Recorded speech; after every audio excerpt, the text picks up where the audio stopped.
Naam wano wirɗen non neniraɓe an tedduɓe barkinaɓe musidɓe an kutiraɓe e ceernoɓe an hittuɓe himmuɓe akramakumullah yo allahu ɓeydan on teddungal. Si on nani miɗo yewta ga konguɗi nefiniɗi haray ko yon yaafo ko yon hippanan kolongaje monɗen hippanon lan nanirɗe monɗen ga e konko nefiniɗon ko fino famorami woni. ɗo gandi noon pullo jibinaɗo e saare janɗi e saare jangi ka cae ga tawi fuuta yagal ko mbowdi yagal wona tagudi yagal haray ko hasi kon pular makko ngal hino wawi heɓude ko wiyete ilal no wawi hebde kadi ko wiyete kadi ifaf nefinanɗe e nder ko o yewta kon tawana non o yewtirayno nano faamo o yewtira non nano faamo kono hara hino loppina noppi nanirɗe ɗen haray ɗum on yaafoto surrol lan annabi sallallahu alaihi wasallam maki man satara musliman satarahu llahu yawma alqiyama kala surruɗo julɗo allah surraymo e hino ɗo ɗin nediji wano wirɗen nin ɓe holli wonde man arada an yaqdiya hajatahu min bawlin aw ga'itin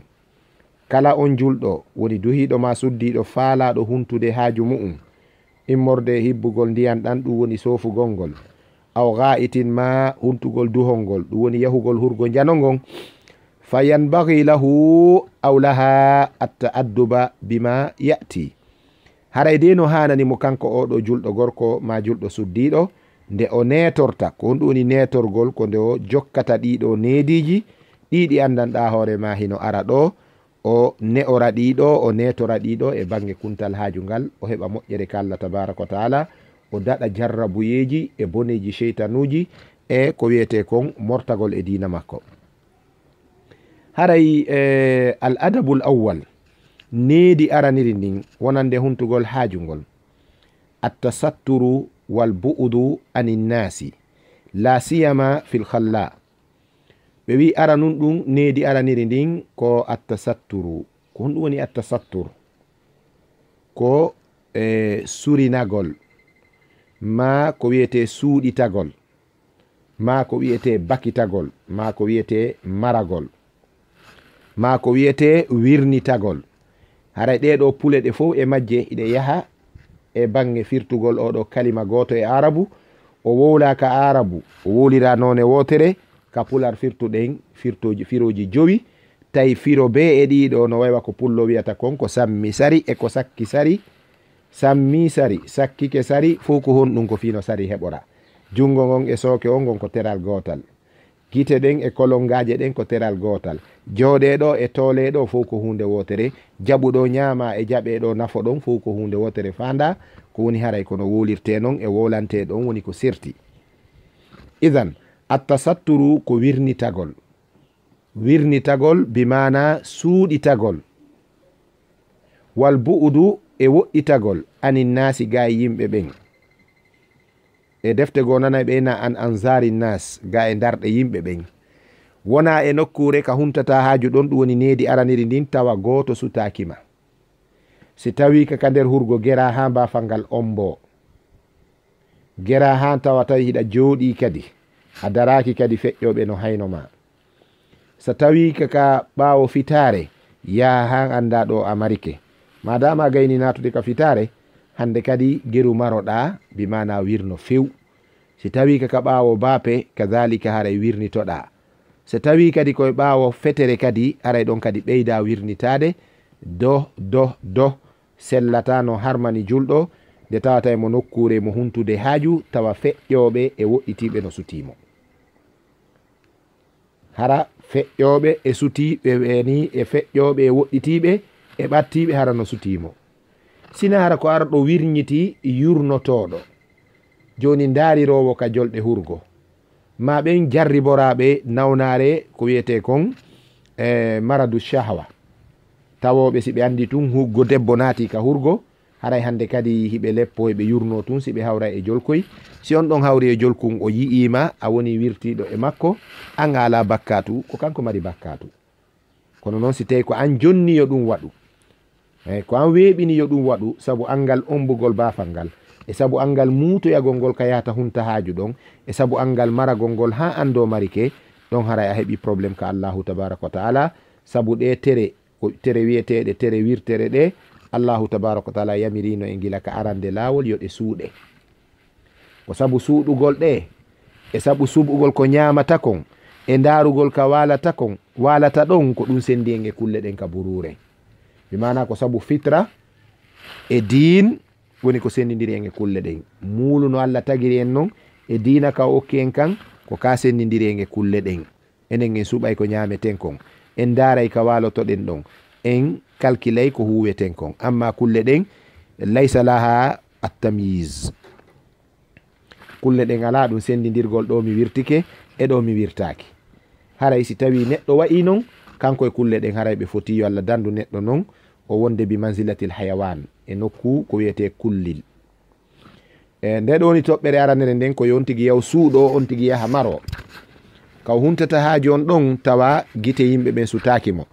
ɓe wi la siyama tentini non fil khalla'i ka nder hurgoji mana ka kabineji ka marahid ka nder hurgoji ka nder kabineji ɗo non ko yontigi surro moƴƴa moƴƴa o wakkilo o udda kala yolde o omba kala baafe ɗen eyyi bi mana si tawi gimbingil hino towi e laala de wonira toon no faaliraɗa so tawi gimbal ngal towa haray de ko ya wontir sengol e gimbal ngal ko ayibe molanaɗo ko ella molanaɗo nde goɗɗo natta e hurgo wano fi lotagol tawa himo dari tayyib gila ka wuddu hanka koyɗe ga hara goɗɗo sutakimo kono non gila ka dow wuddu enɗi ha ko wiyete kon dande ha sengo dow hara yimɓe ɓen no sutimo haysi ko hoore nden tun si tawi ko huntugol haaju nadu ma ka hurgo sellata ka goɗɗo yi'e en tant que julɗo haray ko ya maro ha gayna huntude haaju hino jeeya e needi jokkitudin ɗo ka sutra ɗo ko wiyete kon as-sukutu fi makani qada'il haja deƴƴugol ngol kadi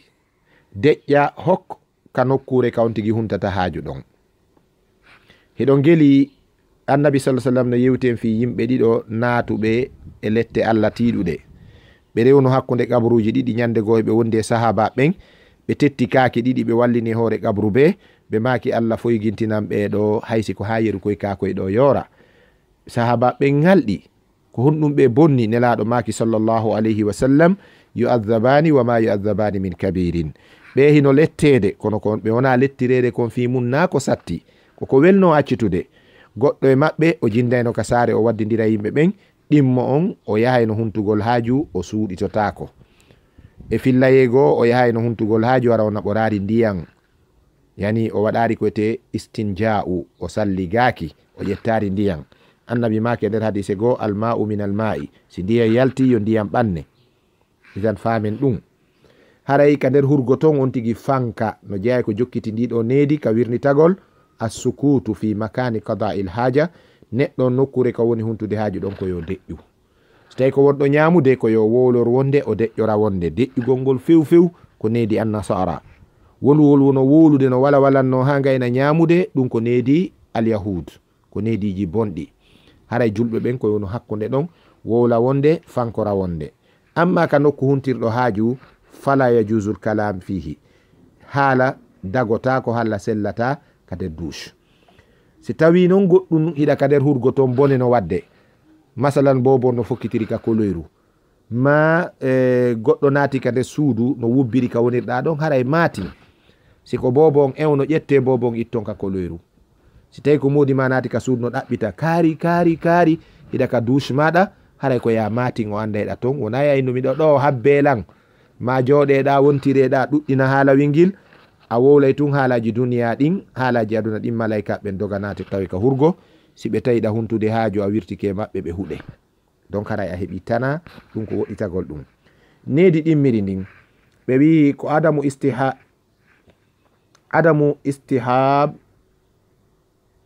adamu istihabi ma fihi dhikrullahi ta'ala ko wasugol kadi yoɓagol ka nder hurgo ton ma ka nokkure huntirde haaju kon ko inde Allah janta e muɗum kal khatam al manqush alayhi ismullah wa nahwi dhalik o wi wano hurundare en ma onon sonnaɓe ɓen chainji mon ɗin ma wano jawe mon ɗen e mulle mon ɗen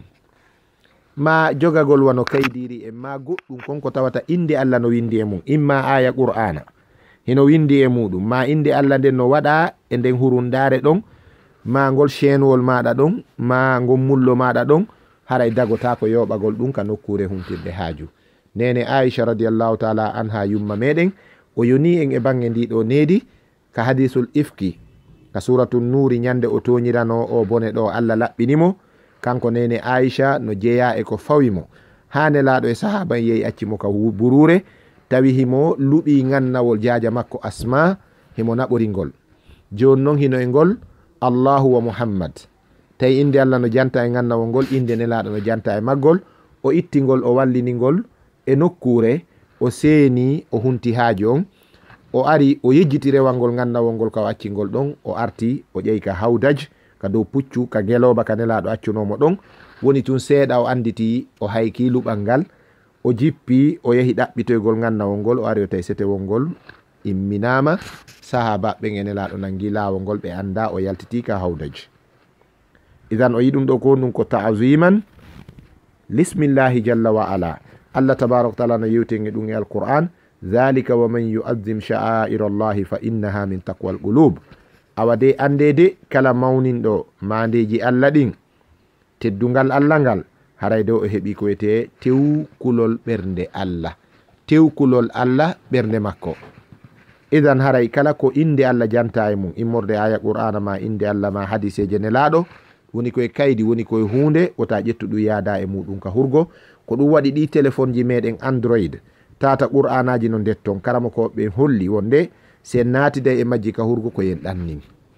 ɗannin téléphone on accugol himo huɓɓi ɗon ɗum ko e bonugol needi e deftere Allah nden fal qur'anu kalamu rabbil alamin fa huwa yanbaghi litta'zimi wal ijlali wat tawqir. Heɗen andi qur'ana ko daaluye jomiraɗo taguɗo windere nden awa noon daaluye jomiraɗo yewtere makko nden no hande e teddinede e mawninede fi muɗum ɗum ko mawningol fi makko. Needi tammiri ndimɓe maki at tasmiyatu wal isti'azatu inda dukhul sanga neɗɗo natata ka hurgo o bismo o moloro kadi Allah kadi e bone sheytanuji ɗin ɗum woni du'aji ɗiɗɗi jangunoɗen ɗin ka natugol o wiya bismillahi allahumma jannib allahumma inni a'udhu bika min al khubthi wal khaba'ithi o janga oɗo du'a so yalti ka hurgo wiya gufranaka. ɓe wi wa hadha iza kana sayadkhulu al bunyan so tawi neɗɗo no natude ka nder hurgoji ara ko maadiji ɗi woni dawratul miyah haray wa yaquluha inda tashmiri thiyabi haray ko yo accu o janga du'a on sanga ɓortugol conci ɗin ka natugol o wiya bismillah si o naati ka nder hurgo o janga du'a on sanga ɓortugol conci ɗin haray ɗum ɗon ɓuri moƴƴude ɗum ɗon ɓuri hawrude sunna on. Annabi sallallahu alaihi wasallam maki sitru ma bainal jinni wa awrati bani adam iza dakhala ahaduhumul khala falyaqul. Annabi sallallahu alaihi wasallam maki heedode nden hakkunde sheytanuji jinna ɗin e yimɓe ɓen si ɗon nadde ka hurgo wi e bismillahi Allah heeday on e majji ɗi yiyata on ɗi bunɗay ha ngay non huntude haaju yalton. ɗum ɗo woni tammun ɗum. Naya ɓum ɗum ɓe holli wonde kadi ko taqdimu rijlil yusra fi dukhuli wal yumna fil khuruj. Sanga neɗɗo natata ka hurgo o ado o naada koyngal nanal ngal, de mo yalta ka hurgo o attora o yaltina ñaamal ngal, bi mana nanal ngal adotoɗa naadude nde ɗaya ka hurgo, ñaamal ngal sakkitotoɗa adoytoɗa yaltinde sa gayɗa yalta ka hurgo. ɗum non aynita haysina ka hurgo haysi ko ka pita hun ma ka ɓawo hoggo gerdu noon sa hewti e nokkure huntirde haaju nden ardin koyngal ma nanal ngal nde yiɗa iwa ɗon déplace o fokkita haray ardin ñaamal ngal gera hanta ko ñaamal ngal hikki yeeso haray a wurniti oɗo sunna hiɗa mari baraji kadi molanaɗi. Anam